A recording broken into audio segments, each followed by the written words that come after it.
झाबुआ जिले के मेघनगर जनपद के माल खांडवी गांव में एक आदिवासी परिवार की खड़ी फसल को सन ने नष्ट कर दिया। प्रशासन का दावा है कि यह जमीन सरकारी है, जबकि परिवार का कहना है कि उन्होंने इसे 2008 में खरीदा था और उनके पास अनुबंध पत्र भी मौजूद है। खेत में मक्का की फसल खड़ी थी, जो अब जमीन पर बिखरी हुई नजर आ रही है।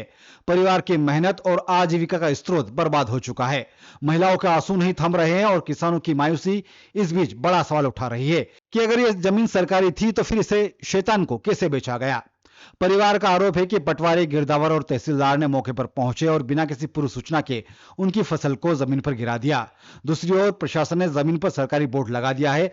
परिवार का कहना है कि उनके पास 2008 के खरीदी अनुबंध के दस्तावेज हैं, जो उनकी जमीनी मालिकाना हक को साबित करते हैं। यह विवाद न केवल जमीन के मालिकाना हक का सवाल उठाता, बल्कि सरकारी जमीन के कथित अवैध बेचान पर भी सवाल खड़े करता है। परिवार ने प्रशासन से निष्पक्ष जांच और बकाया नुकसान की भरपाई की मांग की है। दूसरी ओर प्रशासन का कहना है कि जमीन सरकारी है। सवाल यह है कि अगर इस सरकारी जमीन थी तो इसे बेचने की प्रक्रिया कैसे हुई और इसके लिए जिम्मेदार कौन है? क्या जमीन बेचने वाले पर भी कार्रवाई होगी?